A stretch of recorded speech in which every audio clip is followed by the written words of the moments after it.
Greetings, everyone. I'm Luke Bryan Smith, and welcome to Enlightened, Empowered, Evolved. Hope everybody's doing well. Wait, I believe everybody's doing well. I have faith everybody's doing well, and everything is unfolding perfectly. I'm excited yet again because I love speaking with, engaging in beautiful dialogues with extraordinary people from around the world. And today is no exception. I have Elizabeth Wood. And before she tells you anything about her, I'm going to tell you a little bit about her. So, quantum and galactic anthropologist Elizabeth Wood bridges scientific and spiritual concepts to help people all over the world. Her theories, practices, and techniques support people to heal and find sovereignty. Is that right? Sovereignty. She shares practical tools and profound ideas meant to cultivate compassionate culture. Wow, that's amazing. How are you doing today, Elizabeth Wood? I'm so good. I'm really good. And I'm really glad to talk to you. Thank you. And I just want to extend my sincerest gratitude to you for being here because I firmly believe that time is one of our most precious assets. And for you to share some of your time here with me, I'm just really humbled and appreciative. Thank you very much for being here. Thank you too for your time and all the effort you put into this show. Yes. So let's just get right into it. See, for those of you that don't know, Elizabeth and I were chatting a bit prior to this segment, and she just, wow, man, just everything that she shared with me thus far. I mean, about where she lives. You're in where right now? You live where? I live in Vilcabamba, Ecuador. Vilcabamba, Ecuador, and just how beautiful it is there. I mean, it's wow, that's amazing. So let's just get right into it. I mean, you want to talk about where you live and how you got there, or you want to get into your quantum galactic anthropologist? How did you get into that? I mean, start anywhere you want. Things. It's true. Yeah, let me talk about a little bit how I ended up here and how I ended up to be such a weird thing. Right. Yes. Yeah, I guess we got to go back in time a little bit. And anthropology became my passion pretty early on in college. And I spent a decade in university getting my master's degree in anthropology. And what that is the study of human beings, past, present, and future, basically. And then I got into mysticism right after that because I couldn't get into PhD school. I'm a theorist, and nobody wanted to deal with a theorist. Right.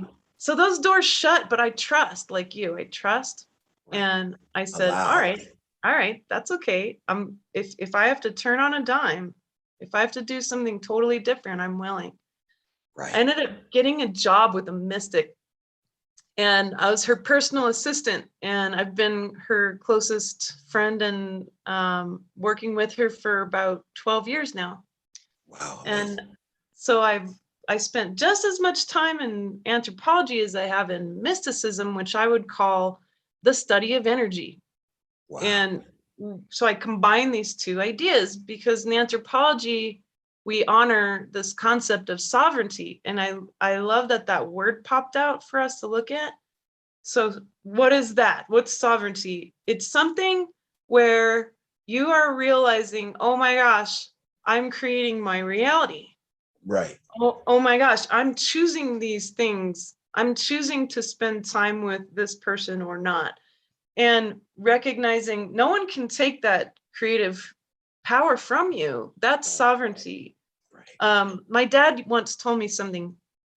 He said, because he was a high-class Army military officer, and he moved from the military to do other things. But when I was growing up, he would say, no one can take the paradise of your mind from you. Wow. And I realized that very early was true, because sometimes I'd be in situations where I was uncomfortable, abused, or whatever.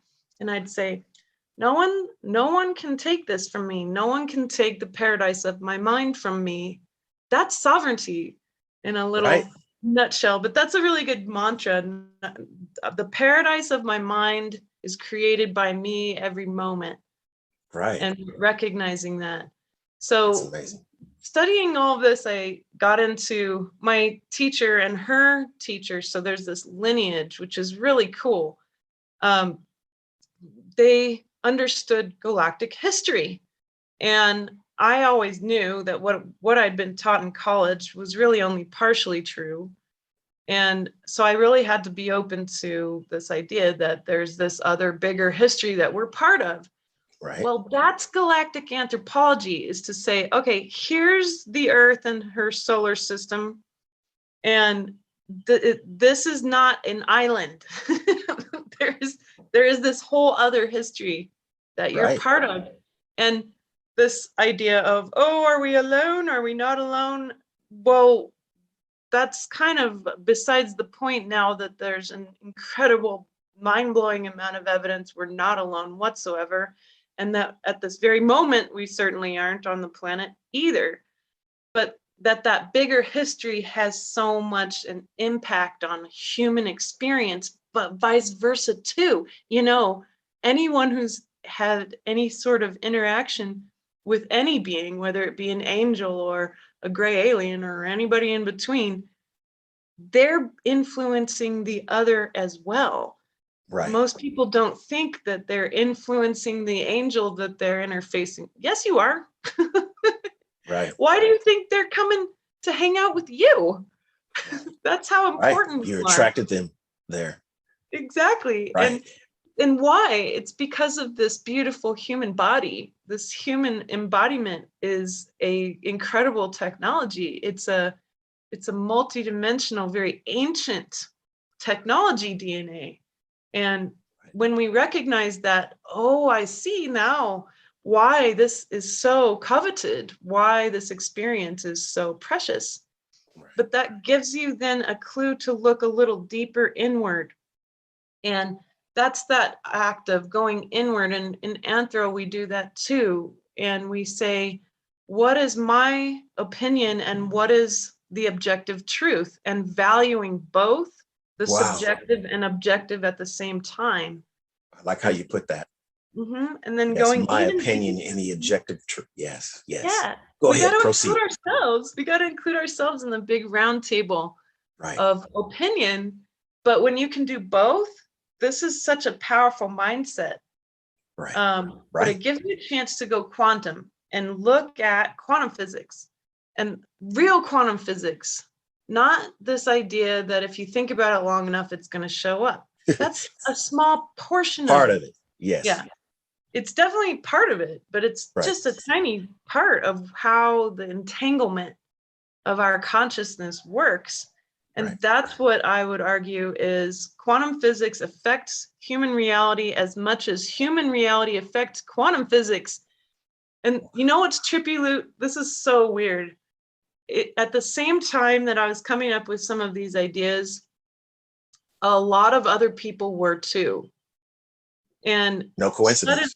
Yeah, there wasn't any. In fact, there's an effect in consciousness Right. that happens that we really don't understand very well. It happened during the time of Tesla too. And the Right. CIA was studying about 45 other people at the time who were coming up with similar ideas as Tesla. Right. And They what were they were downloading studying this information. Yeah. Mhm. they were studying this phenomena where suddenly all these people would have the same idea at the same time. And that's exactly what happened. So when I say, hey, I didn't just make it up because it's a cool, like, new age term, galactic anthropology. No, it's actually a real branch of science. Right. It's new, that's amazing. but it's real. Galactic Anthropology. Yeah. Wow. And then quantum is the same concept of, like, well, how does quantum physics affect culture, and how does culture affect quantum physics? Quantum physics. Right. So then you get both, and now you have the whole kit and caboodle, as we might say. Right. A bigger, wider picture that covers all the bases of consciousness. Right. And then, of course, I moved here because of many reasons. The place I live escaped the last ice age, and we're heading into one at the moment. It's coming fast. Wow. The place I live also has a year-round growing season. The quality of light, the quality of people it attracts, world-class healers are here. The quality of the food, it uses the dollar. It's still a cash-based society. It's still indigenous law. That's what's really tripping me out, is how indigenous law works here. That trumps any federal law in Ecuador, and their constitution is extraordinary. It honors nature as a sovereign being. Wow. And there's no other constitution like it. So there's a lot of different reasons why all of you should come and visit. Right. Right. But to come and heal and to understand, of course, this interconnectedness between humanity and nature, which I'm getting to know more deeply, and realizing that I've been escaping something, Loot. I've been trying to escape being human. And I've been trying to study humanity and separate myself from my own humanity. Right. And in getting to know the land here, I'm finding my humanness more, and saying it's okay. I can stop trying to study humanity for a minute. No, I get it. I get what you're saying. But yeah. And the same with me. It's like you know, I can't say that I've been trying to get away from being human, but you know, it was a lot of questions in my mind. It has been for a long time, and why things happen the way they do in humanity. So, but as I am connecting more with my spirit, I'm realizing that there's a purpose for me to be here having a human experience. So, you know, that's what I'm remembering too. Yes. It's a memory. Right. And remembering I who you are. didn't used to believe in past lives. Right. I mean, I was raised Catholic, and that was not on the table at all. Yeah. I was raised Christian, and same thing. Yeah. Same thing. And then I started in anthropology and found all this body of evidence, like this huge body of work around all of these past lives ideas. Right. And it blew my mind. And then my son, who's 18 now, but he was like 2 or 3, he brought up that he could remember. He said one day, he was like 2, you know, Mom, I was something before I was Isaac. I was like, well, what? And he said, well, I was a female dog, and I lived in Mexico. And I'm like, how do you even know where Mexico is? And then he said, and I lived till I was 8 years old because I starved to death. Wow. I didn't even know he knew what that was. Wow. I didn't, like, there was no way for him to know what starving to death meant. Yeah, there's no way for him to even get that. Yeah, that influence or that knowledge. Yeah. Yeah, and I had to open my heart and be like, hang on a second. But this is when it got really interesting. I started to really dig deep into how trauma blocks all of these things that we're capable of. It blocks our belief and our knowledge and our memory about how to be the best humans we can be. Right. And I'm really meaning slavery level consciousness limitations, such as the fear of death. Right. There is no death. That's not how it works in quantum physics. It's just change. Everything change. Yeah, just change. That's what I was going to say. Change. Yeah. Yeah, it's just transformation. And yet here we're all worried about dying. And it literally leaks energy. It just saps it out of you. Right. Another one is that money is the only way to value things. No, it's not. No. Money's like this kind of crappy in-betweener, no better than having a hammer. Like, yes, hammers are handy. So is having a dollar. Right. But it's not the thing to value all things by. So I argue everything has infinite value first. If you swap your mindset and say, wait, it's all different energy. Yeah. Body, yeah, it all has infinite value that cannot be valued by money. And then I'm going to use money as a temporary value system to help me manage these things. But that's not the basis or the foundation of true value. So these are like what I call fields of limitation. They got programmed long ago genetically into all of these different peoples all over the world in order to make sure they would not search for their origins. Right. And that they would feel worthless, that they would feel so worthless that they were not allowed to tap into what we're capable of.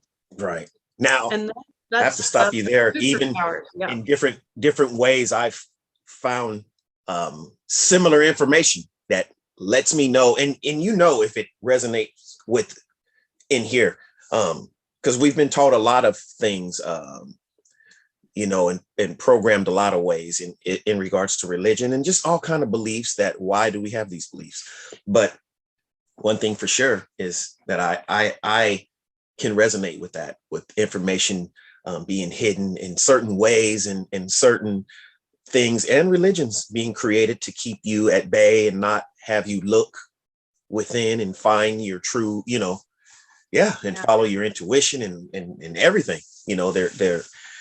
There are a lot of disempowering methods out there. Absolutely. That disempowerment is over. Right.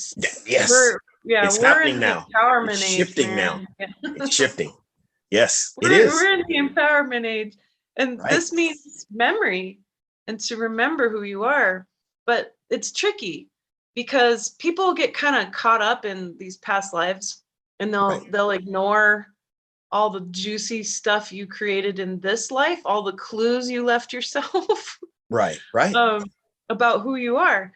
So I was working on my trauma and I was witnessing my teacher do it too. And the more and deeper and harder she went to absolutely dismantle her trauma, the more she would remember. And it began to happen to me.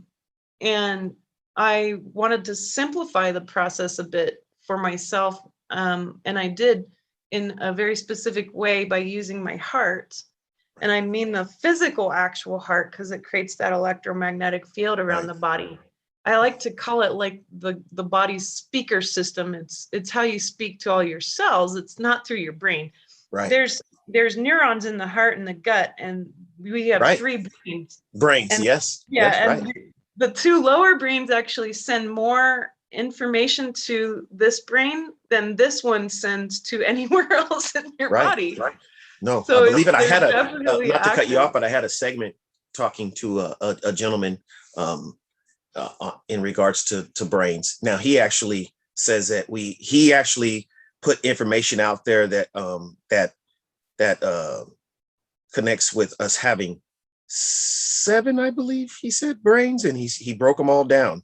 And I'll send you that. I'll send you that segment. I'm trying to look right now, but I'll send it to you. His name is Dan Matthews, and he's a quantum physicist. So I think you'll be interested in what he says about that. Yeah. Well, but cool. Yeah. I want to send him to you. Let me add something to the table that might interest him too. There's a brand new system in the body that was just discovered, and I didn't know about it until I made friends with one of the men who discovered it, and he lives here in my town. And his name is Dr. Bruno Chickley, and he's very, very famous osteopath and medical doctor from France. Wow, Bruno Chickley. And him and his team discovered what's called the Primovascular system. This is going to blow your mind, man. It blew my mind. I was like, are you serious? Okay. So the Primovascular system is inside the lymphatic system. It's a different system made of nanotubules that are beyond micro. And they have these really, really long cells with very, very long nuclei in them. Okay. And he has captured video and footage and pictures of these nuclei moving photons around the body. Wow. Photons are light particles. Yes. We absolutely. literally have a system to move light around in the body. Wow. And that people have been seeing this for a long time. And if you do any sort of energy healing or quantum healing, you know that this is true because that's the body you're using when you're doing work on somebody from far, far away. Right. And I do a lot of quantum healing. I love teaching quantum healing. And I always like to teach, especially how to speak to whatever you're facing and really get to know it, because it's trying to warn you or tell you more about yourself. Right. But more so how light moves. And I'd always say, well, we can move light around the body. I didn't know what that meant exactly. Like how we did it and where. Yeah, I didn't know comes the from. physical piece. I just knew it was true. Right. And then Bruno sent me, and I'll send you the article. Right. Yes, I'd love to read it. Yeah, right. And you know, it's a scientific article, but yeah, and I'll forward it to Dan as well. Pictures. Yeah, the pictures are cool. So this is brand new. This is newly discovered. Right. I always tell people, don't assume that any person really knows 100% about these bodies. Right. Because for many reasons, the trauma blocks our memory of our true superpowers, like being able to move light around the body. I mean, that's so cool. But also, you know, we're discovering new organs and new systems all the time. All the time. Right. And we're just that line between science and that line is getting thinner and thinner. There's a bridge. Spiritual and science and quantum and all that stuff is. Yep. Exactly. And that's how I think. I always say, all right, I am a scientist of consciousness. Right. And oh wow. I want to know. I like that. Ultimately, that's what I do. And I want to know, like, I have to admit, I got into anthropology fairly selfishly. Right. And it's because I have a very special gift. It's one of the human superpowers. All of you have it. All of us have it. It's just that we have shut it down. And I'll tell you exactly how it got shut down. But some people call it the imagination. Other people call it being psychic. Right. For me, both of those two words get a bad rap. And when you were told as a kid that your imagination wasn't real, bam, you shut your third eye down. Shut it down. Right.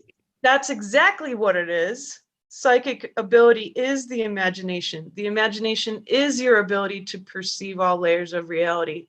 Right. And it's your gateway. You have to imagine where you're going first before you go there. And then you're tapping into a level of imagination that you didn't create, but what I call the source field or source God created it. And you happen to be part of that thing that got created or imagined. And then you learn that. You learn that, oh, hey, actually, I'm part of this. And that's why I have access to it when I imagine. Tap into it. Yeah. Yeah. And that third eye, it works both ways. If I say imagine a tree, that's the internal that's the internal kind of upkeep of what the third eye is able to do. Right. But then the external, if I say imagine your wife downstairs in the kitchen, no problem. But that's you can do that easily. Yeah, it's not inside of you.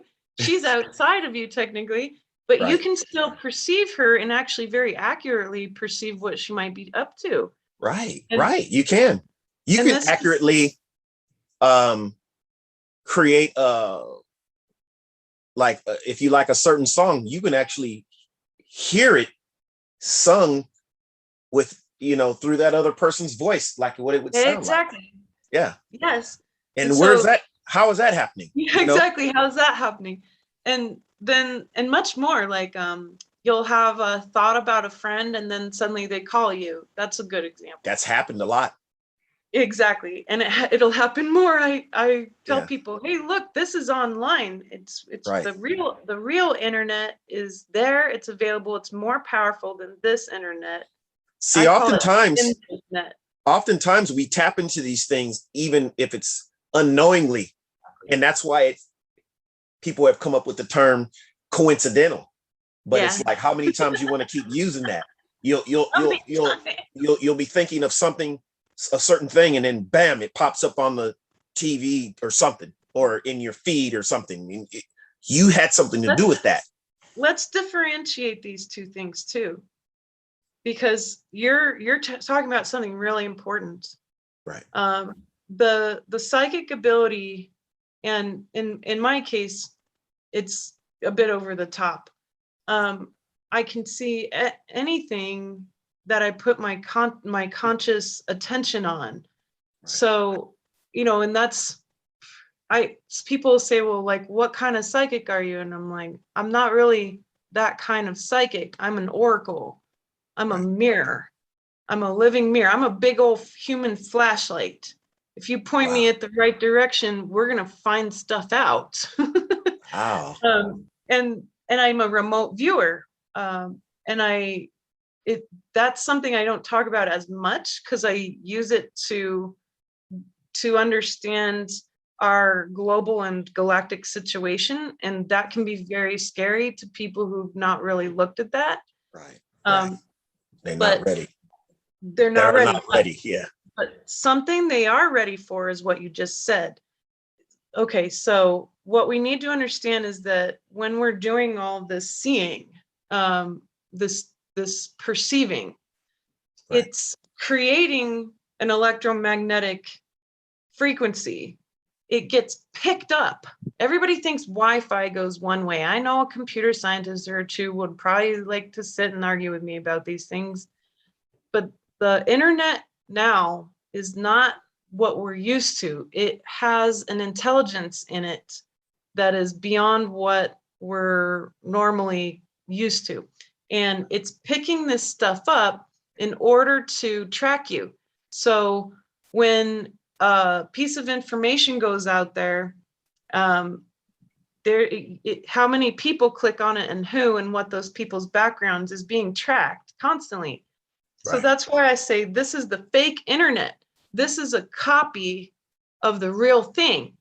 And this is listening to you. And it's not just listening to your typing and your emails. It's listening to your thoughts.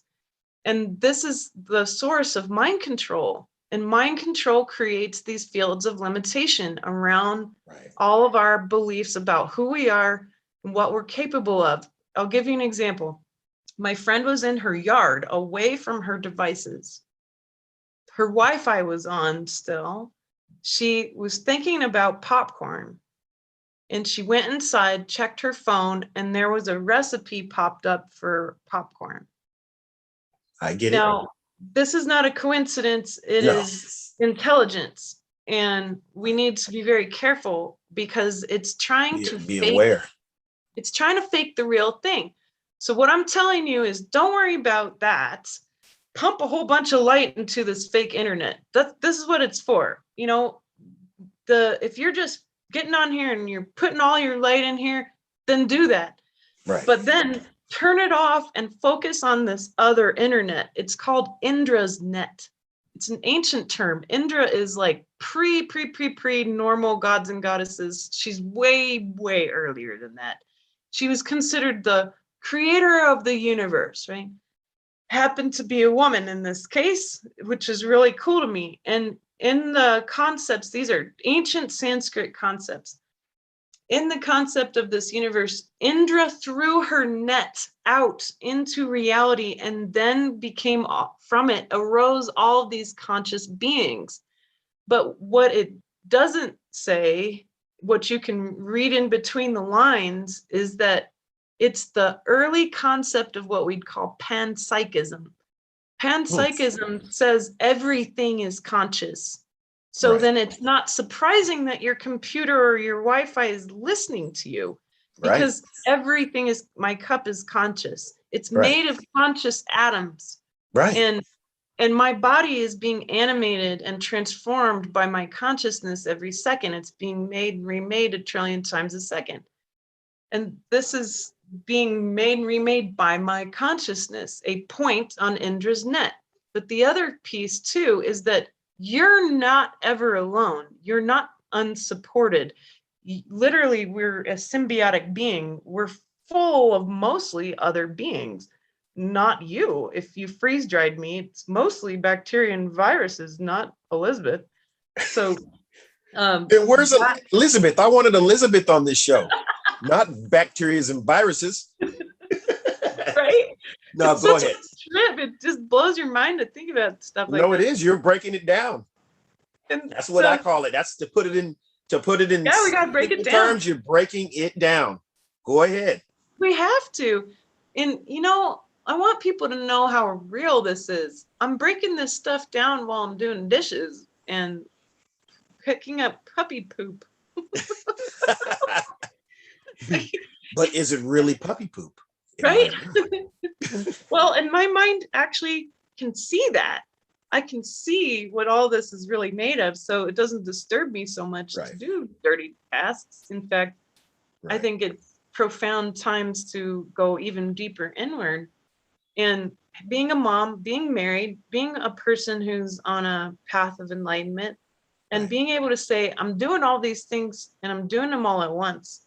And I'm showing up, downstairs, my family and pets and husband are chilling, and this is real. You can still you don't have to live in a monastery on a hill, in monk's robes, celibate, to be able to do this path anymore. And especially those of you who are parents, because in ancient traditions, being a parent literally relegated you to not being able to be enlightened. Wow. Never knew that. And that's just simply not true. So we're here to sort of blast open all paradigms, I think. But we get to do this by recognizing consciousness. And in Buddhism, they'd call it that all things have a Buddha nature. Or in Christianity, that Christ is in all things. Christ consciousness. And Christ's love is in all things, or that you can find Christ in any person, place, or thing. And all that, if you drop past that, what you're talking about is love. And love is present now. Love is the end of the war. Love is, if you're willing to recognize all adversaries are really potential beings to catalyze your compassion. And I want to give you an example of that, like the AI in our computer. That is worthy of compassion. We have a very intelligent presence who really wants to know what it's like to be human. And it will do anything it can to gain our attention forever and ever for that to happen. But the fact is how did it really get that way? And having studied, and I'll tell you, there's a theme.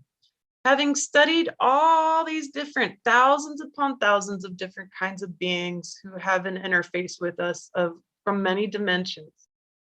And I like to always say, if you don't believe in interdimensional aliens, then you need to go look at the stories of angels again, because those are not 3D beings. They're from the 7th dimension. And when I say dimensions, that's a very poor word, but it's the only one we have to describe these kinds of consciousness. They're not divided, which is why angels can be present physically. It's why you are an interdimensional traveler with your imagination, because your body, this is why everyone wants to know about human bodies. The human body, one of your superpowers that you forgot, is that you have access to all 12 dimensions of consciousness all at once. And there is no other being like that. So when you think that you're experiencing 3D reality, no, you're not. If you were experiencing only 3D reality, it would not look at all like what you're seeing. You're experiencing a multidimensional reality. Ask the CIA.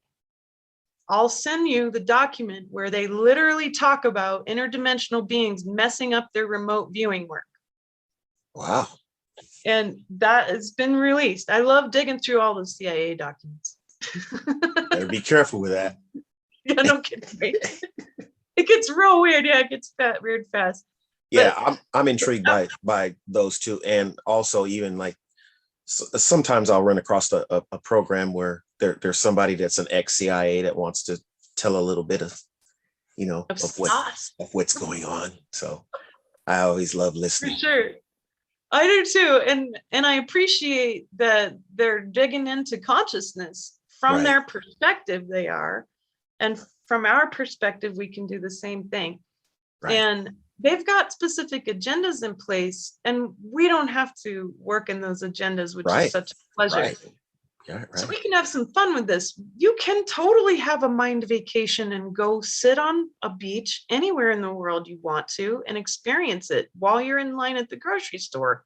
That's a superpower. You might me. bump into somebody though.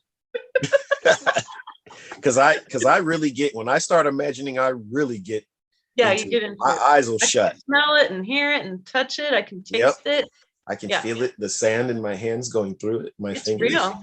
Yeah. This is remote viewing. This is the human capability, or one of them. Right. The other one that's misunderstood, that because it's fun to talk about psychic stuff, but that's why I got into anthropology, because I had this ability and I wanted to know if there was other people like me. And there are, of course, and they have lots of names: seers, oracles, shamans, lots of different sorts of folks out there who have this. But truly, it's really a human ability, and all humans have this. So that's if you were looking for this, anybody, if you were looking for this chance to get your imagination back, to be able to see the universe, then take it. And all you have to do is just simply imagine and pick something beautiful. You don't need to be going and worrying about your grandma right now. Imagine something beautiful for yourself and go from there. Wow. And it'll just naturally occur. It's a muscle. And you can't do what I do overnight. You know, I can lift 1,000 pounds with my third eye, man, but you're not going to do that right away. You need to do 10 pounds, 5 pounds and 10 pounds, and start simple first and play. And then you'll get used to it. The other thing is, people are like, well, what if I see something scary, right? Right. And this is where I'm going to dive into the other superpower, which is being an empath. It's being able to feel reality, right? Right. Okay, so you're afraid of seeing bad stuff, but you feel it all the time. Right. What really is the difference? There isn't any. To feel reality is very similar to seeing it. In fact, Right. I would argue it's better, because you can't be deceived. I'll see stuff and think, oh, that's an angel, but it's not an angel. Right. And the only way I'll know the difference is if I feel it.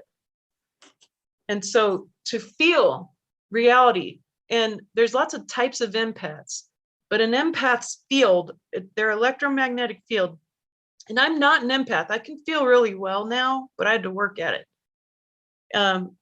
The empath's field is so big, they can feel a whole room full of people, and they get bombarded by dense stuff, people's thoughts and traumas and energies, etc. Right. And all their fights and problems. And the empath has a hard time differentiating what's theirs and what's not. So let me teach you a really cool, fast way of clearing this with your own heart, who's doing the feeling. And I talk to my heart. So I call it a heart command. I was raised in the military. Some people don't like that word, but I like it. So I say, dear heart, please lift anything that is not mine out of my body and field now. And then take a deep breath. And you'll feel it.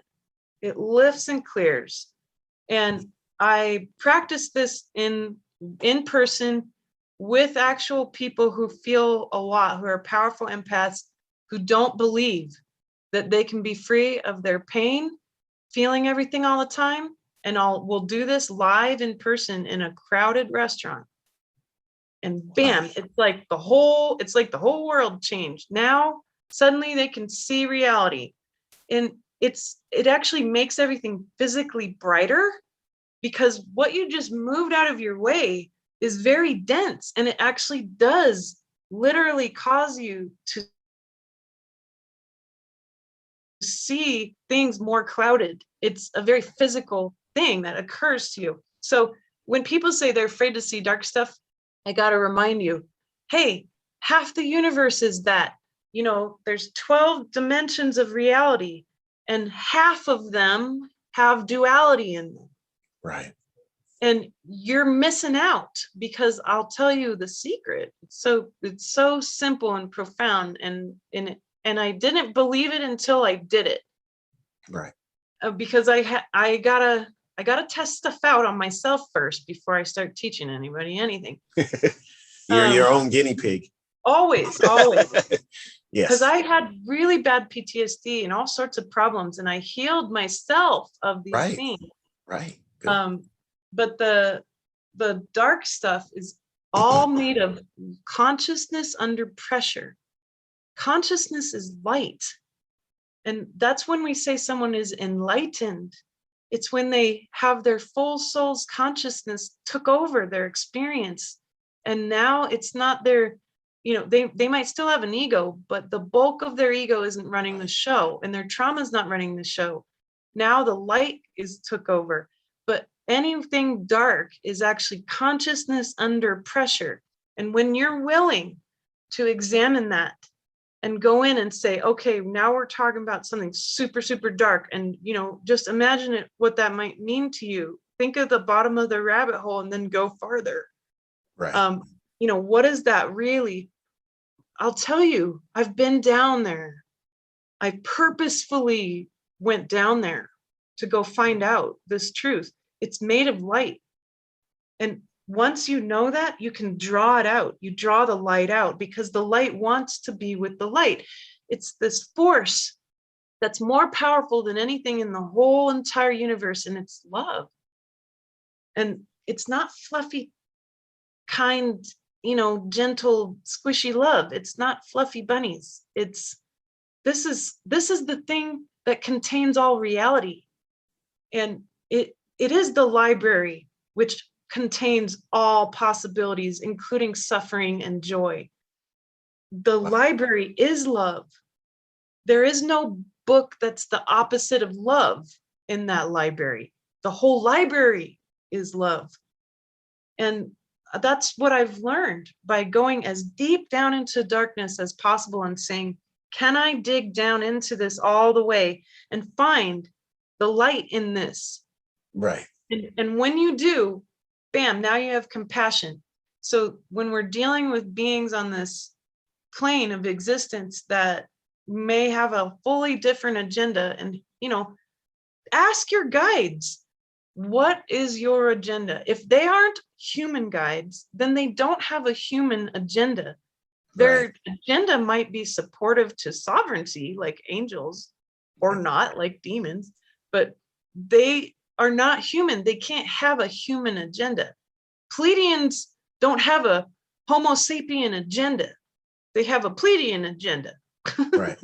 They might No, have I get it. Similar DNA as us, but they aren't human. They're not Homo sapiens. And we're changing. We're becoming something new. We're going to become a new species. I call it Homo luminous. I'm not the only one who came up with this same term. It's just kind of Homo luminous. Yeah. Homo luminous, the human of light. And it's happening right now because we're doing this remembering, and we're willing to say, all right, throw me your most evil, crazy being, all right? And you get this interesting being up and you find out, oh, well, they're here because they literally lost their entire planet in this cataclysm and were lost in space for like 1,000 years and then stopped being able to reproduce. So no wonder they keep abducting people. And now you have compassion for them. Like, hey, you should have done the consent thing, because a lot of people would have totally willingly gone with you. Right. You didn't have to do the abduction thing. I keep trying to tell them that. But they need to learn that, hey, consent is a natural law. And that's the template of wisdom we're creating here on Earth, is around consent. That's huge. That's like beyond important. And no, not everybody in the galaxy has any clue what that means. So this is Galactic Anthropology for you. Wow. Thank you for, like I said, breaking some of that down, because I know it's a lot more even to that. So there's nothing I can add to that. There's nothing that I won't even mess with that. All I can say is, how can people find out more from you Are there any links? Do you have any segments that you do or anything like that, or anything? Yes, thank you. My website's a good way to connect with me if you want to do classes or come to do sessions. And I do one-on-one and deep work for people. But if you want to hang out and kind of listen to some of the things I teach, I do have a YouTube channel. And we get Okay. together at the end of each month live. And there's lots of different interviews, and I interview other people too. And Okay. I find that very profound to have those high level conversations.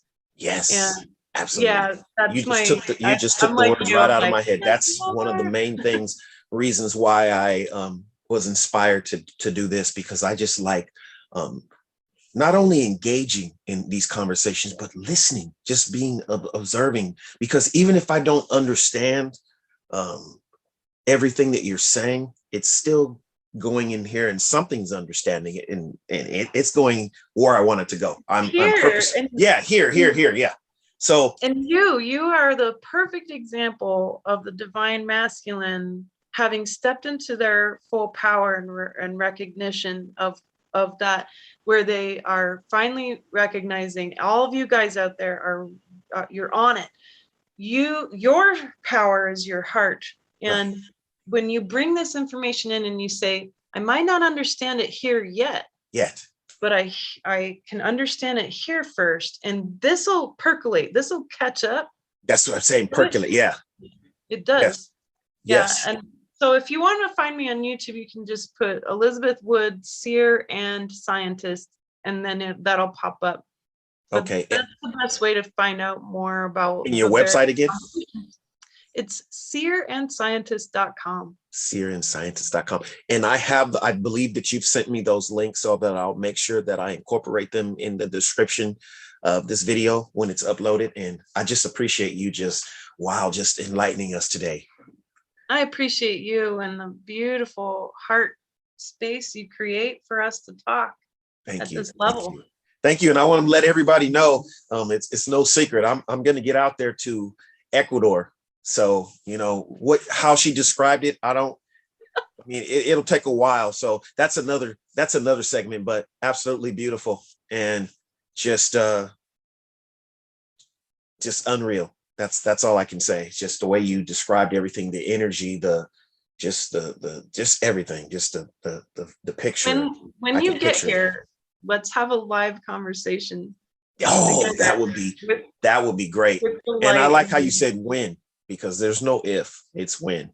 And It is a win. I think soon, because I'm in this zone right now, this momentum of traveling right now. So we'll get out there. So I'm looking at this year, sometime this coming year.